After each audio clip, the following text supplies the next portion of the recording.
Hi there, and welcome to One Idea Away, not just a podcast, but a community and ongoing conversation meant to inspire and empower individuals to live more fully, deeply, and consciously. Let's jump into today's episode right now. Hey there, everyone. Wanted to bring you a slightly different type of an episode this week.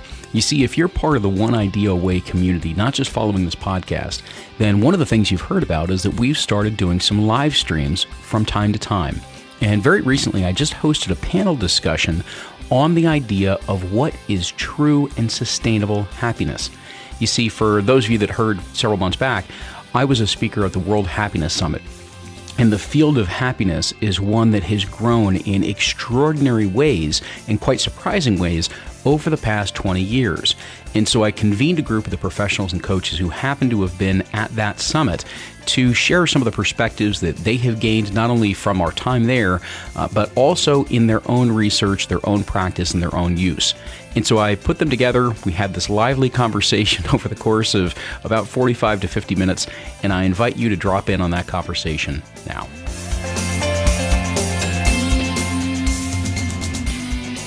This is the April live stream for the One Idea Away community. And this month, we're going to be talking about where does true and sustainable happiness come from. And so with that, I want to share just one or two things. Then I'm going to introduce the panel, and we're going to just get rolling today. One of the things that's been amazing to me is to watch the way in which this happiness movement has really taken off.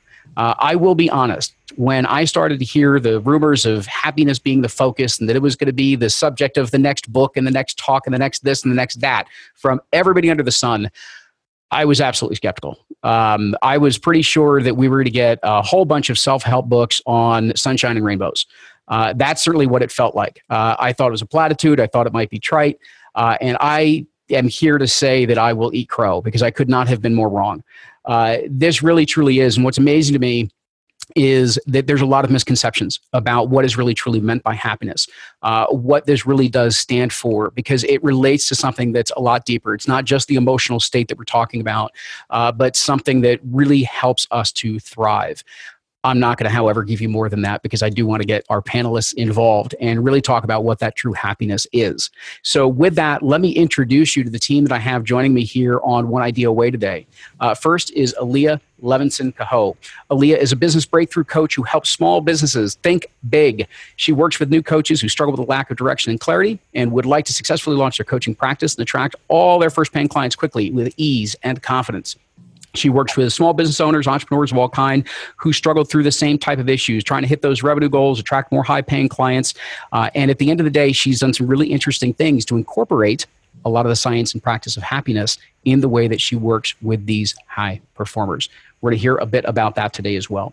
Samantha Inch is a personal development coach who helps young women that are stuck and unfulfilled redesign their lives so they can live with purpose and live on purpose. Samantha's passion for helping young women comes from her own personal transformation. She was working in corporate America and was on what she calls the blind pursuit of a warped definition of success.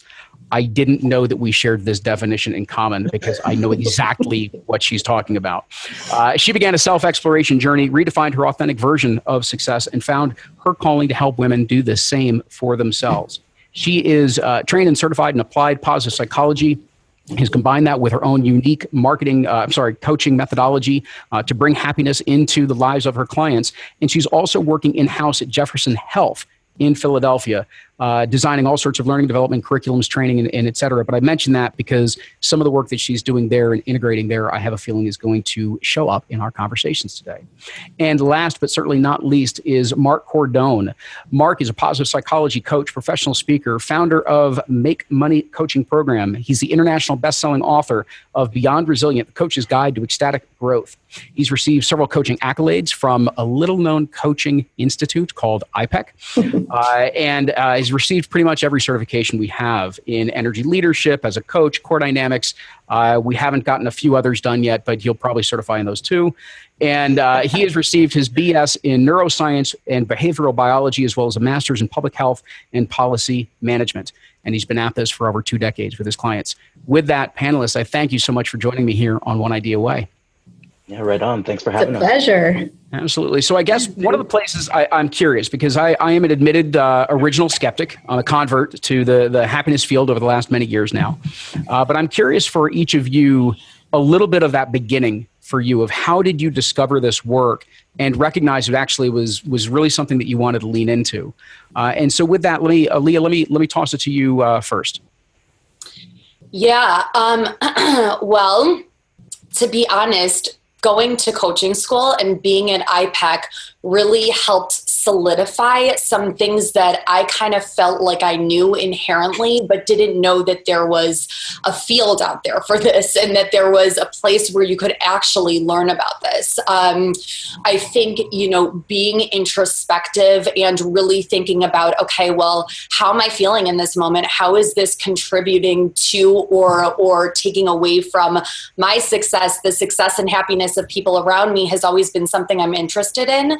And then being able to, go to IPEC and continue with studying and researching all of these different things that add to happiness kind of is what got me involved and turned it into a career.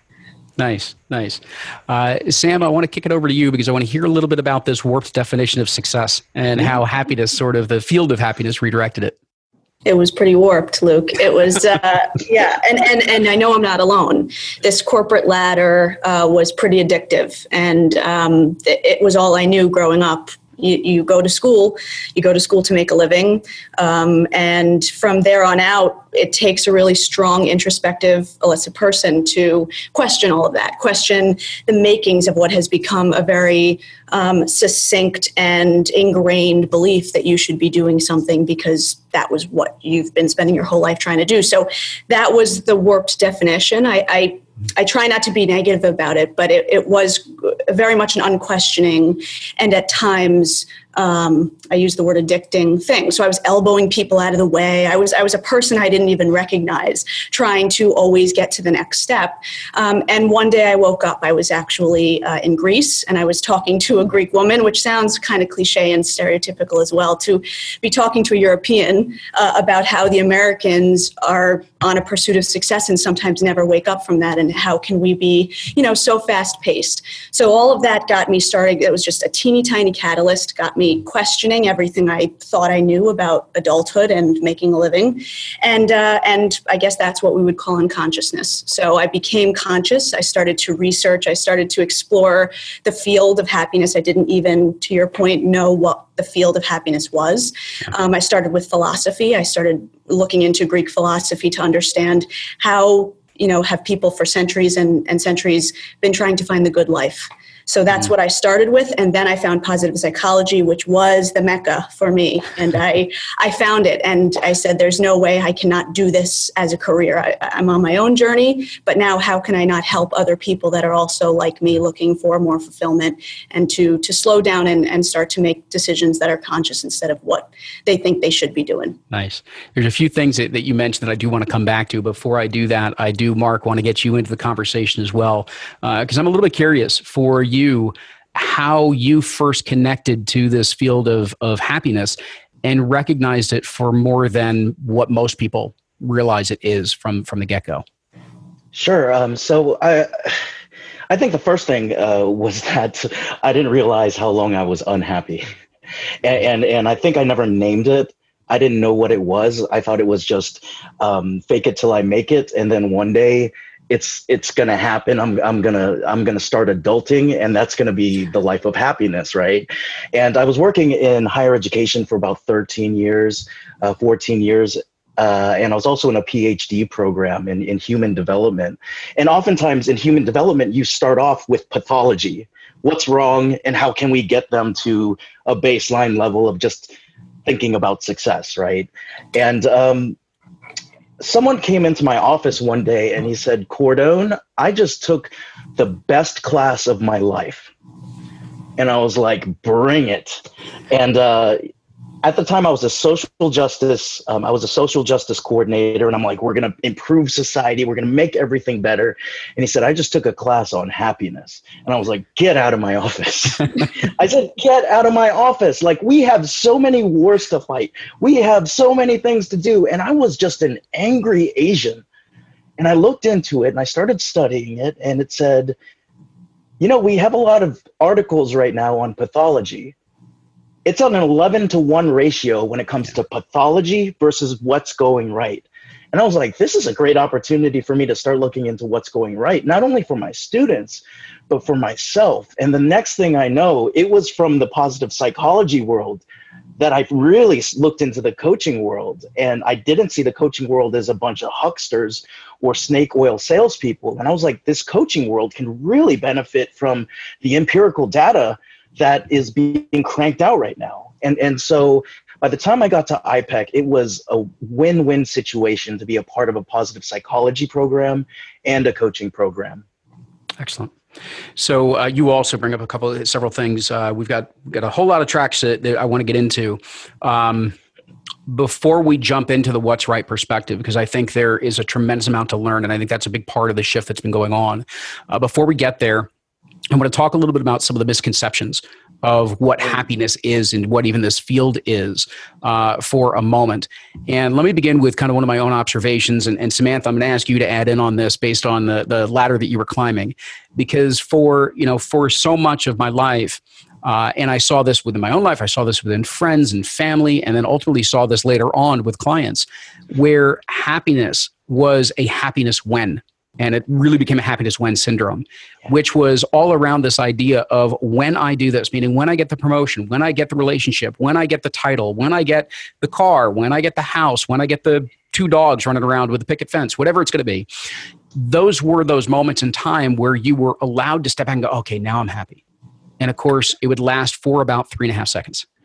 And so it was never really truly that fulfillment. And so many of us believe that happiness is something that kind of comes at the end of an equation in some way, shape, or form. And so we're always chasing. They even refer to it as the hedonic treadmill. We're constantly running after the next thing, and we think that we're ultimately going to get there. And lo and behold, we get there, and we just move the target again.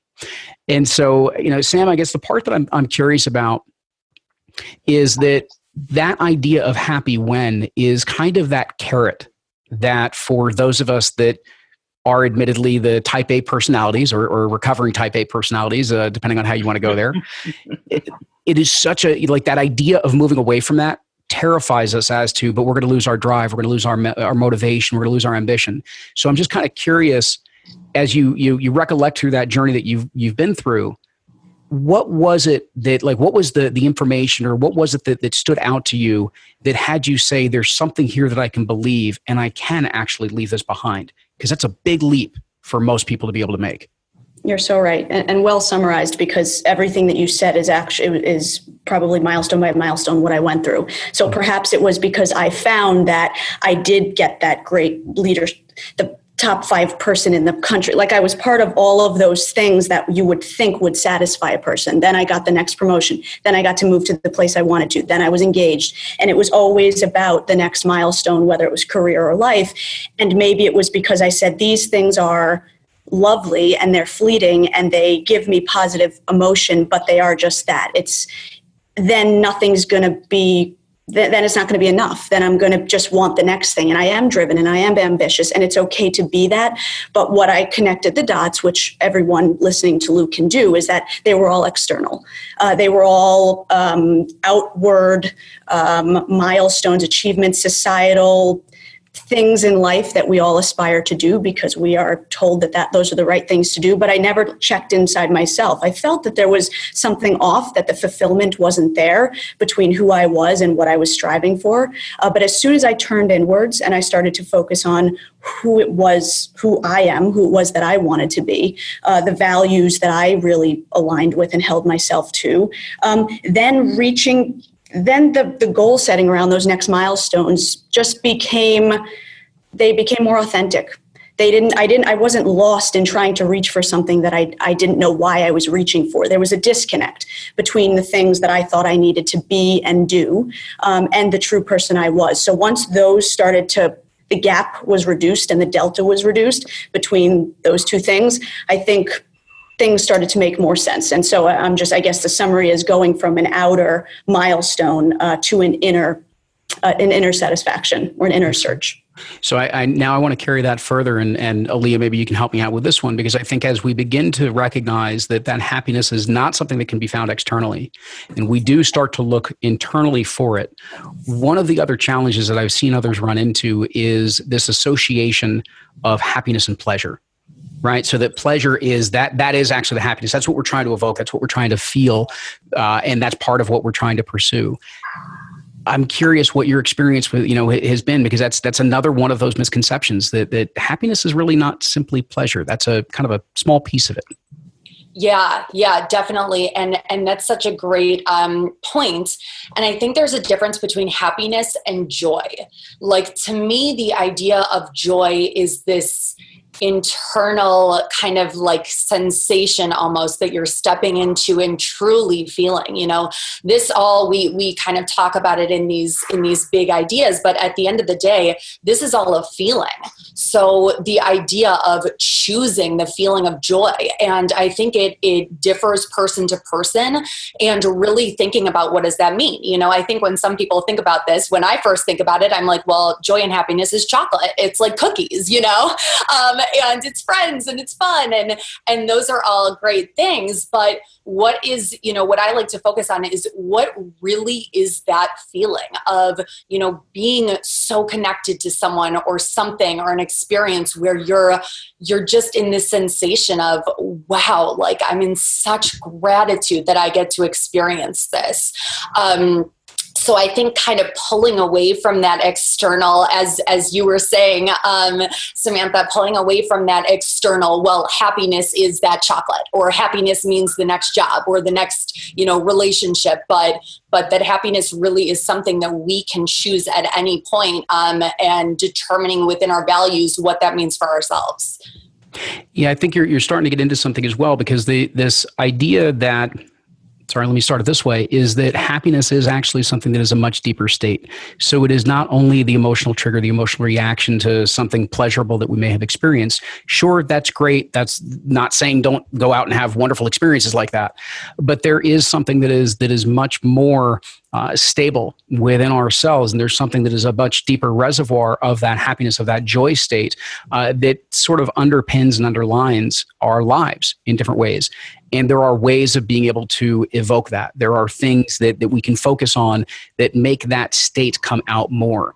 I want to use this as, interestingly enough, this was a very recent interview that I did on the podcast, where an individual had shared this, reminded me of this. And I wanted to share it here as we start to talk about really then what is happiness. So if it's not these things, if it's not happy when, if it's not external, if it's not just pleasure, then what is it? We're going to start to shift.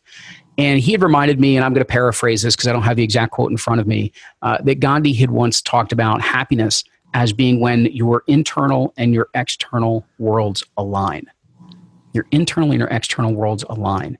And you think about that congruency of when we feel like what we want to be experiencing on the inside matches the external reality that we're also having. That is one of those moments that evokes this much deeper state for ourselves. But what it also tells us is that while the external state is involved, there's an internal state that we're looking for alignment with at the same time. And so, Marc, if I turn to you and you hear that idea, you hear just even this question of what is happiness, what comes to mind for you? How do you define that? Yeah, that's a good question. I do think of there is a certain advantage to having those immediate pleasures that we shouldn't totally abandon, right? Because psychologically and neurologically, the feeling of finishing a book or finishing a project, our minds are wired to get a feel-good shot. It's I had a guest on my show today that called it a tequila shot of happiness, right? But you take too many tequila shots, what happens? I don't know what happens. Maybe you guys might know, but I've heard you get a hangover, right?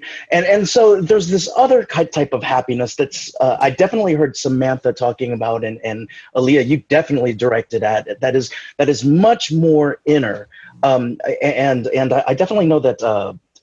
If you've heard the word self-concordance, the idea that you're following sort of an inner compass in terms of your passion, in terms of in terms of what it is that your strengths are, versus kind of taking life's or the status quo's blueprints and saying, by 33, I'm supposed to have 2.5 kids, and then check, and then I'm supposed to have this. That's the hedonic treadmill.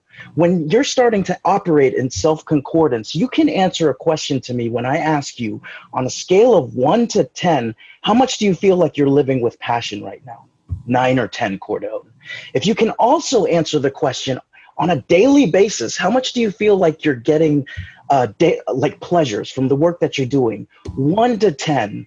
If you're around a 9 or 10 for both, I call this a deeper feel. I don't call it. I think a lot of people call it this deeper meaning of happiness, the idea of flourishing. And when you're flourishing or thriving, you're able to get into flow more. You're able to, your sense of well-being is higher. You miss less days of work. Your satisfaction with your relationships are higher. And so just to bring it back to coaching one more time, when I saw the ELI and I saw the outcomes of the ELI, and then I saw the outcomes of what positive psychology was looking at, I immediately called you guys in the front office and I said, there's work in positive psychology and ELI that can be completely combined. Thanks for answering my call, guys. So I mean, I think that idea of flourishing is really what we're looking at right now. But if you take away the everyday feelings, you're just striving. You're burning yourself out. You're a coach that's living with a full heart and an empty calendar. That's striving. You're going to give up your lunches and stuff like that. If you're only finding those hedonic pleasures, I call that settling, because you're settling for a life that's less than what your self-concordant goals are. And so I don't know if you can tell, but I really love this stuff. So it might be showing up a little bit. Yeah. So let me, one thing, just a quick clarification for those. If you hear an acronym like ELI, what that refers to is actually something called energy leadership, which is taught by IPEC. So it is just something specific to the methodology that Marc is alluding to.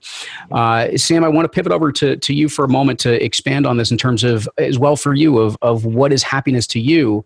And I will just kind of preface it with, as you kind of go there, just to tie in, what was amazing to me is when I recognized that Marty Seligman, who is one of the chief pioneers of positive psychology, which then later became this whole happiness movement and happiness studies, one of the things that he had talked about was moving away from some of the traditional psychology models that were there and starting to study this idea of human flourishing. And that to me is what all of a sudden dropped this idea of happiness into a very, very, very different place. It was not simply about this emotional state. And so I'm just kind of curious for you of obviously what is specifically happiness to you in your own words, but what then did you start to discover that helped you define it in this deeper sense? Sure. Yeah. I would say the way I usually bucket it for myself is a proactive strategy and a reactive strategy. Mm-hmm. So to the point that all of our panelists and you, Luke, are talking about, there are things that you have to proactively do each day to be able to achieve a level of satisfaction. And it's based on your values, your strengths, what's most important to you. So whether that's actively exercising or being grateful or spending time with family, those types of things. But so much more important for me and impactful in my life has been the reactive piece. And that is where the neuroscience comes in, because it comes in for both reasons, but I think that's what we're all missing as humans, to understand how our minds are, how our neural networks have been created over time based on our DNA, but based on our experiences as children, have set us up to live in a certain way and to react in a certain way. And that is what we have very little control over unless we have high levels of self-regulation or self-control. But that is really where I have concentrated my work on happiness, because the idea that we are out of control of our lives because someone else or something else is going to trigger, or, some stimulus is going to put ourselves into a negative default state where we're either suffering, we're sad, we're worried, we're anxious, any variety of the opposite of happy, any unhappy emotions, is mind-boggling to me. I mean, the more we can spread this information that you are in control of your own happiness, that it's not about other people or other things in this reactive way, so people have strategies and tools to be able to deal with those things when life throws them curveballs, that's where, to me, it really makes sense. It's more, I mean, because it's easy to be happy when you get up and say, I want to be happy. But what happens when life gets shitty? Excuse me. And that's when it becomes really, really hard. And to me, I think that's where we got to focus our work here. I wanted to take just a moment to tell you about one of our sponsors, one of our partners here at One Idea Away, and it's the Happiness Studies Academy. You see, this field of happiness has become a profession unto itself, and it's become a field of discovery, whether you're going through it for your own personal benefit or whether you're looking to be a practitioner and bringing this to others, incorporating it into your coaching practice and things like that. And so the Happiness Studies Academy is the first of its kind interdisciplinary program that takes place over the course of a year that trains you on everything from positive psychology to mindfulness work to the latest in literature, as well as some of the old literature and philosophy that tie together to creating this happier life. So we've arranged with them for you to be able to have access to the first lesson of the program. So if you just go over to oneideaaway.com/happy, you'll gain access to some of the content and some of the information that's going to be laid out through the course of a year with the Happiness Studies Academy. Go ahead and check that out again at oneideaaway.com/happy.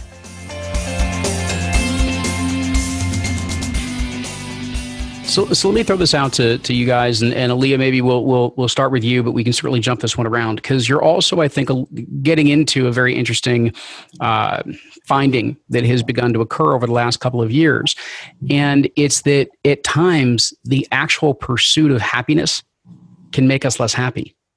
And from that standpoint of, and I'm going to build off of, and I know this wasn't exactly your real intention, but I'm going to play off of it anyway, was that at times when we feel like we're going through these tougher circumstances or these challenging experiences, it's like, oh, wait a minute, no, I'm not happy anymore. I've got to be happy. I got to change all of this and I got to move it back over to this other place. And that moves us back into this realm of whether it be sunshine and rainbows or whatever, but almost a false positivity that is actually there. And so, Aliya, I guess I'm curious for you of, whether from your own personal journey or in working with clients, of how do you reconcile that, right? We want to be happier, and at the same time, we don't want to use it as just this constant yardstick that we're always comparing ourselves to, because that makes us miserable. How do we do it? Yeah, I'm so thankful for that question, because, throughout my own journey coaching, I think a lot of times what Samantha, you were saying too, in terms of looking out at the world and saying, everyone has this down pat. And so there's this expectation that I need to have it down pat. And why am I not there yet? And then it just creates this automatic kind of disparity between where I think I need to be and where I am. And, in your mind, you're continuously telling yourself, well, I'm not there yet. Well, I see all of these things talking about how happy I'm supposed to be, but I'm not there. I'm not there. So then you start reiterating I'm not there, and I think that by being able to be really honest with yourself about, what, right now I'm feeling really down or I'm feeling really disappointed, and not changing it, not shaming it, not making it mean something terrible about yourself, but actually saying, guess what? This is an emotion that's in the spectrum of emotions that all people feel. And therefore I'm doing it right as a human being, and being able to really kind of own that, I find lets that feeling kind of wash away as you're working towards, accepting some of these more exciting feelings more often.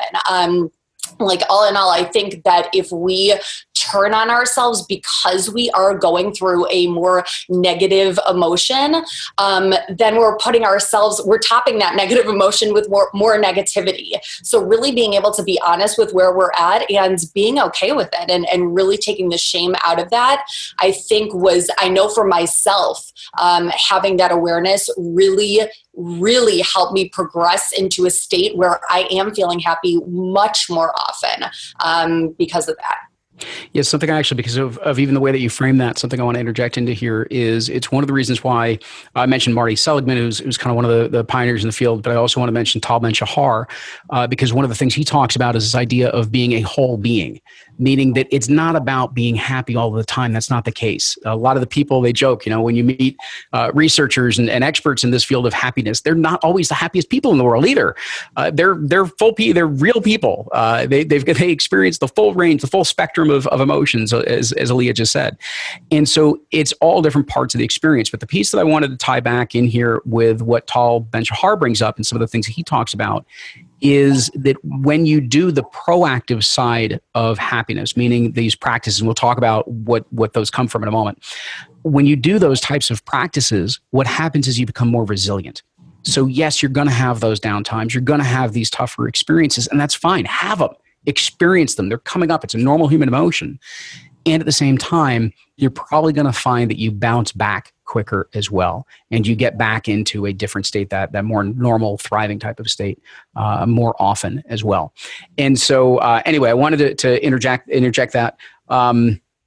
Marc, something that I just kind of wanted to bring up is well for you, because it's funny, because another phrase that popped into my mind with what Aliya was talking about, we talked about the hedonic treadmill, but this constant measure of do I have happiness? Do I have happiness? It's almost like this happiness treadmill kind of kicks off as well. Yeah, absolutely. Right. And so I guess what I'm kind of curious about, what do you find, what are some of the areas of happiness, these inner practices that we were kind of alluding to? What are some of these areas that you tap into with your clients so that it's not just you feel happy or not? There's a lot deeper work that's going on there. So what are you beginning to tune them into so that happiness actually is part of the experience that they have?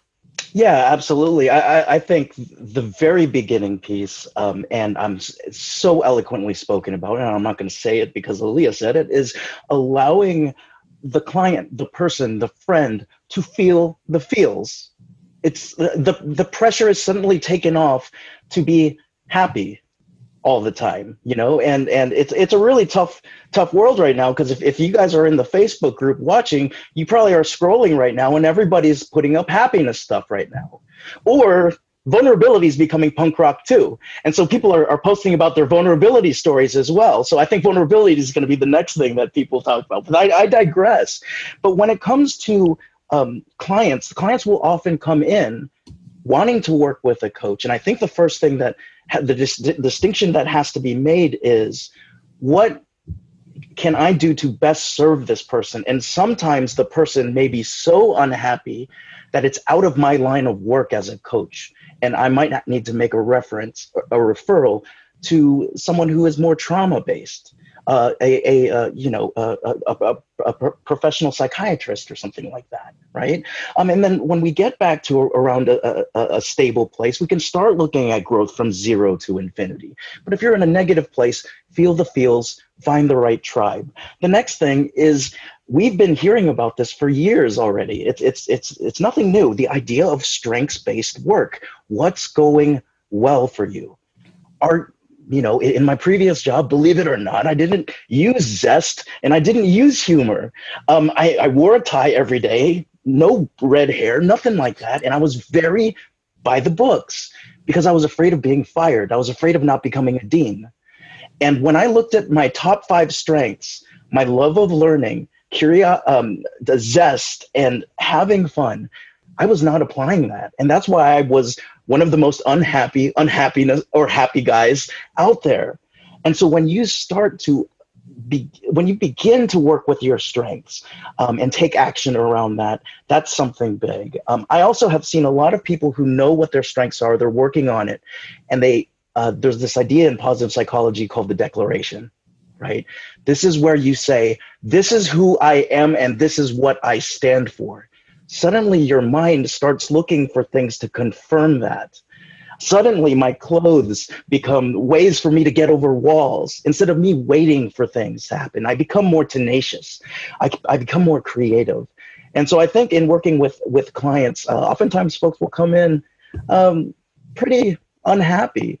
But also at the same time, if you set goals for yourself 24/7 and you don't think about that internal feeling of how that goal will make you feel, there is something that you're ignoring there. You're going to be stuck on the hedonic treadmill. So one of the things that you bring up, I think that's really critical point that I would just want to further accentuate of what you described is the strengths-based or what's right type of perspective of what's going on, because so often we look at, if we're not happy enough yet, we don't have that feeling that we're looking for. We look at the things that are lacking. We look at the things that are limitations. We look at the things that we might be weak on. And we end up putting all of our energy into the places that are really not our strong suit. And we're not putting them into our talents. Well, at the end of the day, when you begin to focus on your strengths, when you begin to focus on really truly what you are great at and what your talents are, those are the things that are actually not only going to be most enjoyable, they're also the things that can grow the most. They're the things that can take you to these extraordinary places within life and within work. And so it's a really interesting perspective. And it's not one, whenever, we're taught from the earliest of ages, okay, you got a 97 out of 100 on your test. What's the 3% you missed? As opposed to the 97% you got. And so this is starting to flip the equation around, and whether it was a 97 or an 87 or a 67, I don't really care. It's what was the perspective? What was it that you did do well?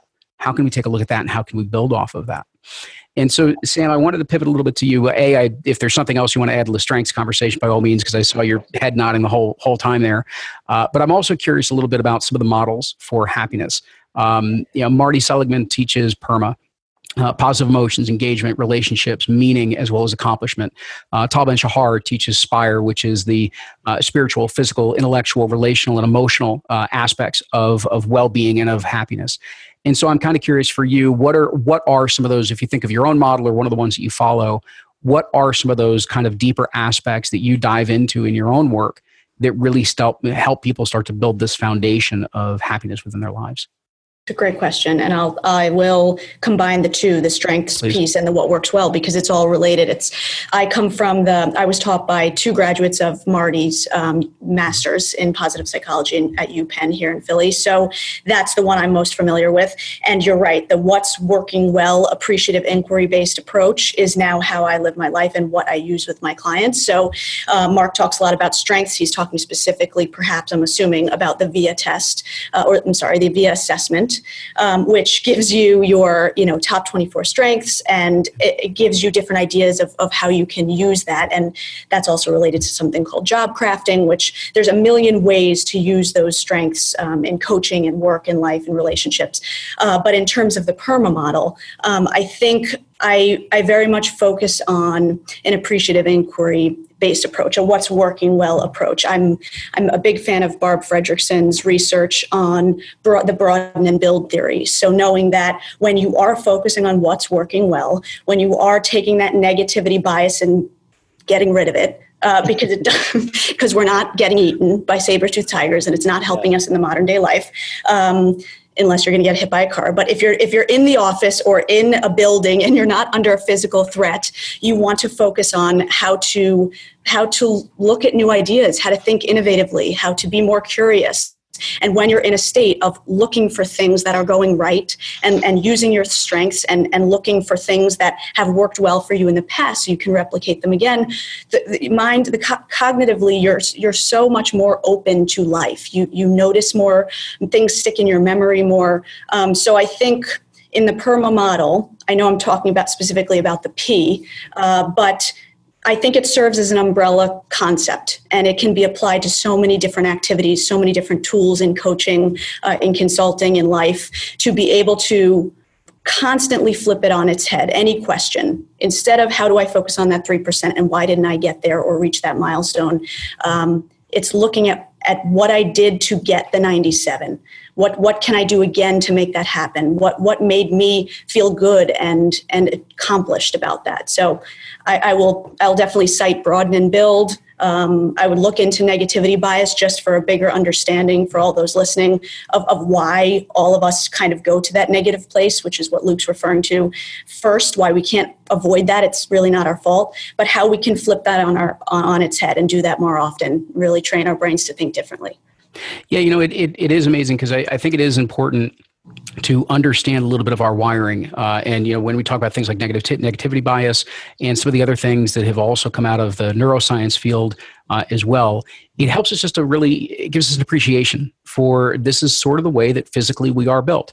And there are certain things that we do that do drift toward the negative, and it comes from survival instincts and all of that real fun stuff and the saber-toothed tigers that had been chasing us around.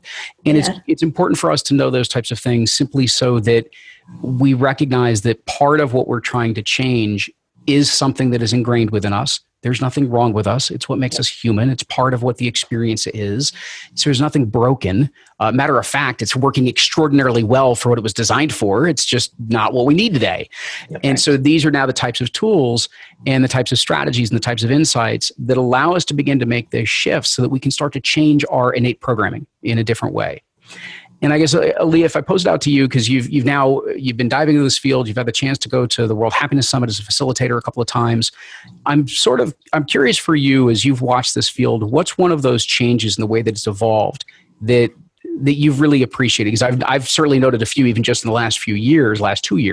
But I'm curious for you, what's one of the ways that this field has evolved that you've said, wow, that takes this notion and that takes this practice, the science, even deeper? Yeah, great question.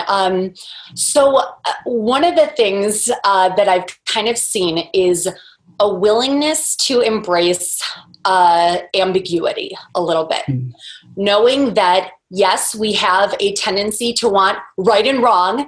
And when we're in the wrong, to feel like this is bad and, I'm not happy and things aren't going well. And when we're in the right, then it's all good. But saying that, there is gray, and that, we may ideally, our brain wants to know what's right. But when we can really kind of embrace that gray and get curious about it and not label it, not view it as that right and wrong, but just this is what it is, and how can I kind of embrace the flow of that and use it, to my advantage and to feel good.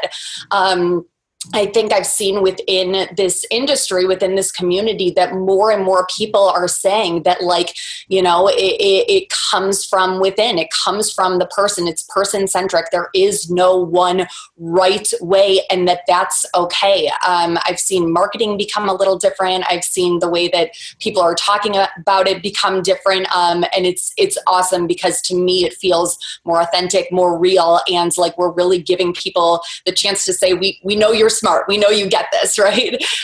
So I think that's one of the ways that I've seen it shift a bit. It's interesting, because I think, and you're getting at something, and I like the description of it being this gray area. It's one of the things, again, I'll go back to Tal Ben-Shahar for a moment, it's one of the reasons why a lot of his work, he frames it as happier, not happiness, meaning that gray area, to me, it's about living life. It's about the process of life. It's not about the result, checking off the box of, oh, do I have it now? Did I achieve this, this next goal or this feeling of so-called happiness? It's a process. We live in the gray area. We live in the space between all of these. And it's how is it that we bring that state of mind and the perceptions of happiness into those moments. So for everybody out there at the moment, just consider for a moment, when you are in a place where you feel and are connected to more gratitude in your life, how does that change what you view in your life? If you're in a place where you feel like you're much more connected to those that matter most to you in your life, and you can feel that relationship strength that is there, how does that change the day that you have? Whenever you're connected to these types of experiences, the more that you recognize that this is an emotional state, it's a mind state, it's something that affects you at multiple levels, it changes the way you experience the world. It changes the way that you see the world. And not from a Pollyanna standpoint. You're not pulling the wool over your eyes. It's just, as a matter of fact, now you're actually noticing the so-called positive as much as you've been seeing the negative, which is primarily all you've seen for 30, 40, 50, 60 years, whatever it's been. Marc, let me just kind of pivot to you, and then Sam, I want to ask a little bit about some of your work at the hospital. But Marc, I'm also curious for you, because you've now also been studying this for a number of years, and I'm curious, what's one or two of maybe the newer things that are coming out of the field, whether that be the science and study or practice, that you've been pleased to see as part of the evolution of the science of happiness, as it were?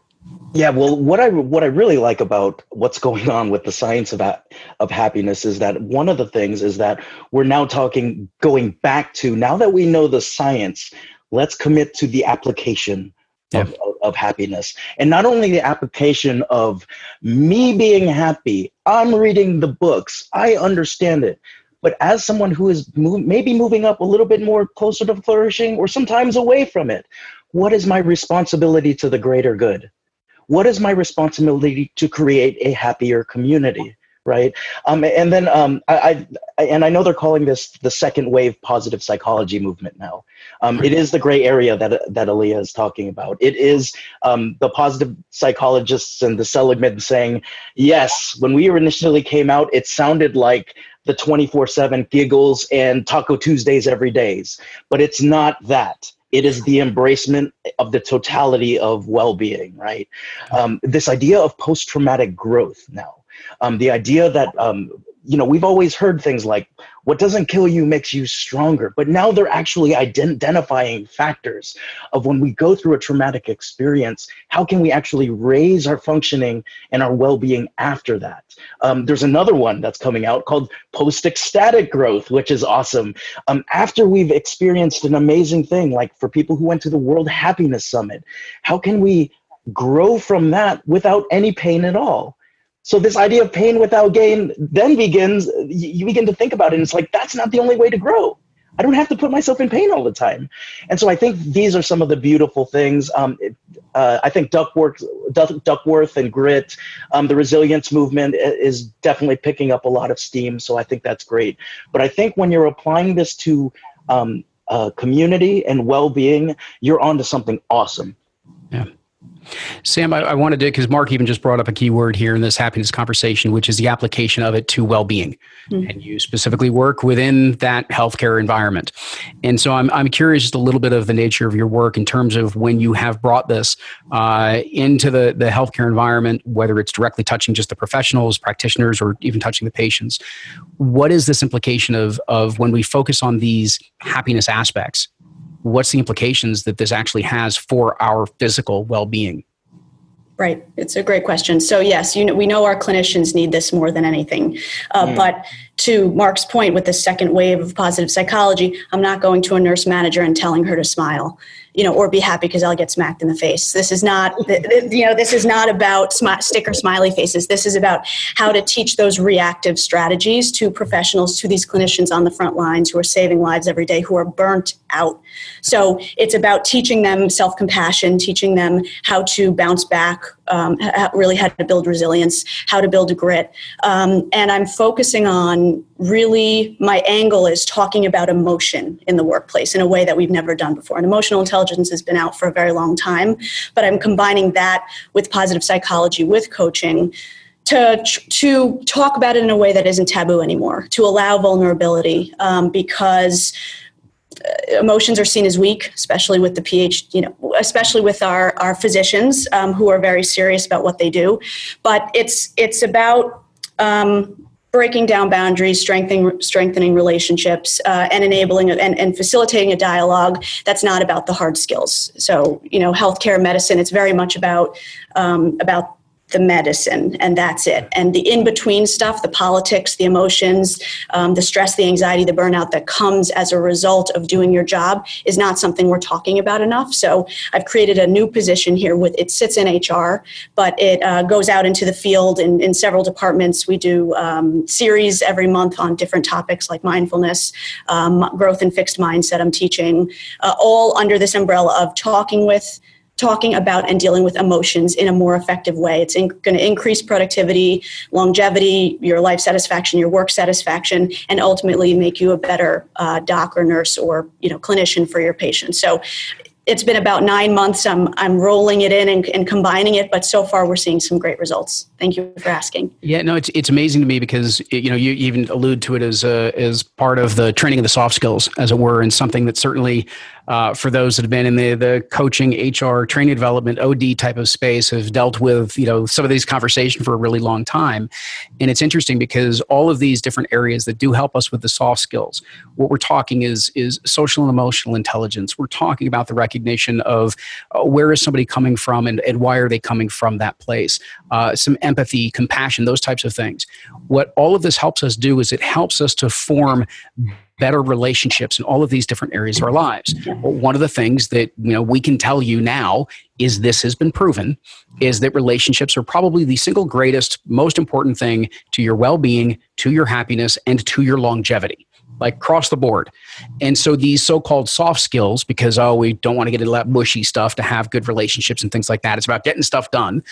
that is actually it leads us to the places of stress as opposed to the soft skills that lead us to a very different place.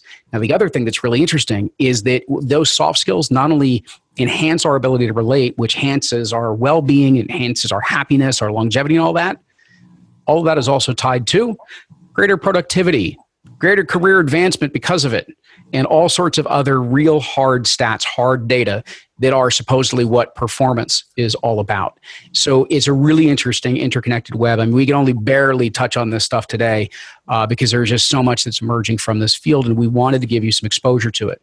So before we wrap up, one of the things that I do want to do is share some very practical practices, meaning that I am curious for each of our panelists, I will share my own as well, of what's one of those, whether it be a daily or weekly type of practice that for you is part of maintaining and building that happiness throughout your life.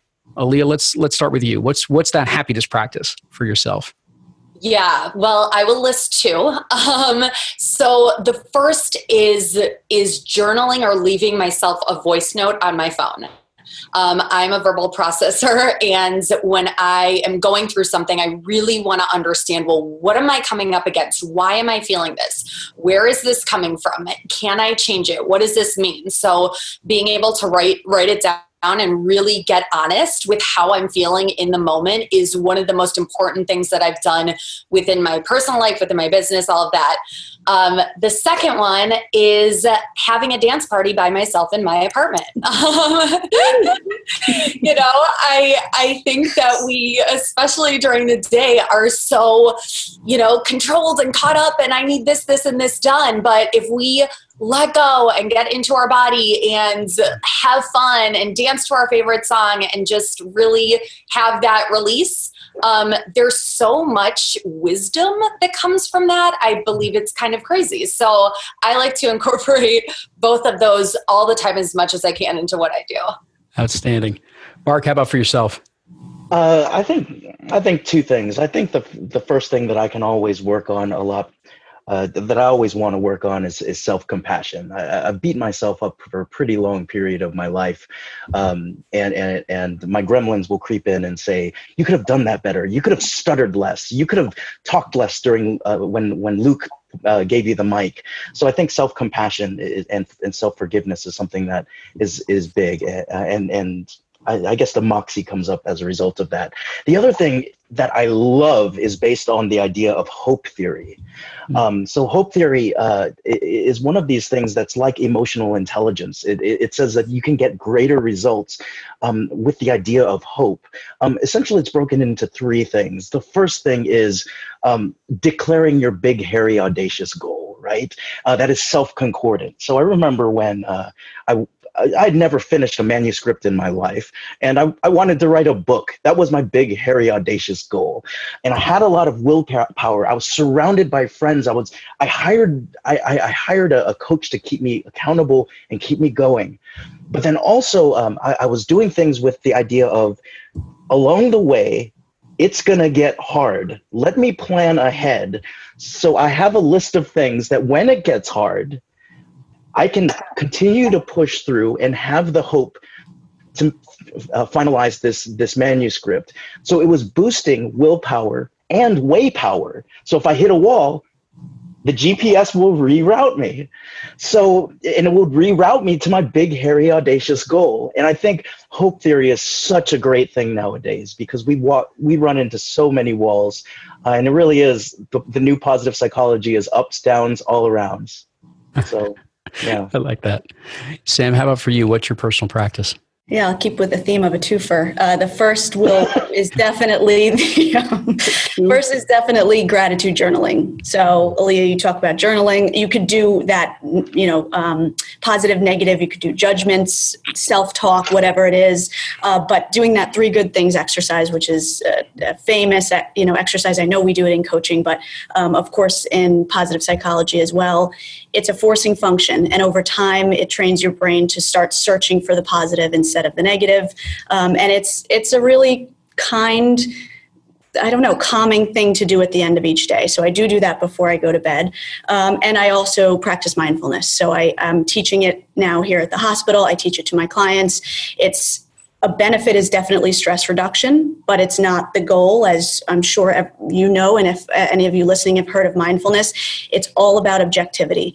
It has so many benefits to this science and study and mission of happiness that we're all on, to notice things for what they are, to generate consciousness, to generate awareness. It's just about taking in the facts, not your assumptions, perceptions, or filters on what is around you or, who's around you. So mindfulness practice, whether it's formal meditation or mindful walking or mindful eating or something like that, is something I do every day as well. I appreciate that. Yeah. One, I just want to underpin this, and then I'll give my twofer, I guess. Is that idea of training our brain. It is one of the extraordinary, abilities that we do have. It's the neuroplasticity, the ability for the brain to change itself. Is it when we start to create these new habits that the three of my panelists here are sharing with you guys right now, is it literally gets us to start to see the world different, to look for things differently. So when you're focusing in on those best three things, when you're focused on what might be good that happens today, what is it that I'm going to be grateful for today? How am I going to have more love today? Whatever those different things are that you're going to bring into your conversation, bring into your energy, you're going to start to go find it. And you do that over and over and over again, and that's how you start to rewire your brain. Interestingly enough, and even though it's from a slightly different field, it still proves out, because it proves out in many, many different research projects that are there, those brain changes, whether it be through a mindfulness program, a compassion program, just the intentional type of gratitude journaling and best three things, it can happen in as little as 6 to 8 weeks. Yeah. We're not talking about something that takes years and years and years and years, even though that's how we ingrained some of these patterns. It did take years and years to ingrain some of the patterns. You can start to see significant differences in as little as 6 to 8 weeks doing this work. So it's not something that's huge and Herculean. So what I will add is just kind of my two things. The first I share with also Aliya is journaling. Journaling is something that allows me, it's not something I do every single day, but it is something I do several times a week. And it allows me to be able to clear so much of, I think of our minds almost as, for those of you that are the computer geeks that are out there, our internet browsers have cache, meaning it stores up all of the history of all the places you've been. Our brains do the same thing. And so if we don't have a place to be able to clear out those thoughts and clear out those emotions and be able to tangibly and experientially start to put them out of us, they stay rattling around. And so journaling for me, it doesn't even have to be about gratitude or the best three things, although some days it happens to be just that. It can be any number of things that allows me to release what's within. And it gives me this new, clear, fresh space. Now, the way that I build on that is I build on that through meditation, and very specifically mindfulness meditation. Mindfulness is a very deep practice as well for myself. And it is not simply to build on what Sam was saying, not simply about stress reduction, but it is about the expansion of both awareness as well as acceptance within your experience. And as you begin to move through that, as you begin to become much more aware and attuned to all the different things within our environment, within our lives, within our relationships, and yes, within ourselves, you start to, again, process that awareness differently, process that information differently. You begin to accept it with a lot less judgment that is there. And all of a sudden you begin to realize the possibilities, the options, the choices for happiness and for all of the other things that you want in life have always been right in front of you. Yeah. You just didn't see it. So these practices allow you to get to that place. So with that in mind, I want to thank the magnificent panel that I have been joined here by today for Aliya Levinson Kehoe, I should say that, for Samantha Inch, for Marc Cordon. Thank you all for joining me on the One Idea Away livecast this month. Thank you. Awesome. Thank you. For everyone else, I want to thank you guys for tuning in today. We have got actually a couple of fun things over the course of the next month for you. So do stay tuned. We're going to be back here again with another live cast on May 17th. I'm going to be doing that one specifically on relationships, the power of relationships, and diving into all sorts of different ways that we do relate to each other in the way that contributes to the way that we build our lives. And I'm going to be doing that with IPEC founder Bruce D. Schneider. I also want to mention to you that we do have a fun little gift for you. It's kind of the sponsor of our show today, which is the Happiness Studies Academy.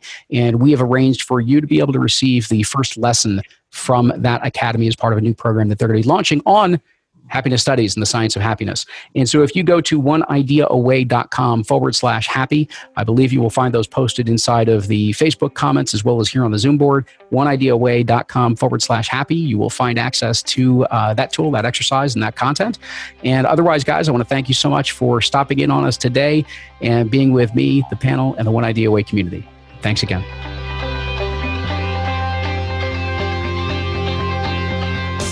Thanks for listening to today's episode. If you really enjoyed it, do me a favor, let us know. You can keep the conversation going and send us a message on our Facebook page, which is simply One Idea Away. Go ahead and tag me in the post or even just direct messages. Also, I would be incredibly grateful if you could share this episode along with someone that you believe could benefit from hearing the ideas and the messages that we got into. That's pretty much why we do this. So you can just go ahead and share it from your app or email it along, whatever works for you. The point is to share, to talk, to discuss, and keep the dialogue going, because it's in those conversations that ideas can take hold and create profound shifts in perspective. That's what allows us to live life more fully, deeply, and consciously. As always, we would love to see you post a review for the podcast in iTunes or whichever app you're using. And until next time, remember, you're never more than one idea away from a whole new reality. This is Luke Iorio and One Idea Away, signing off.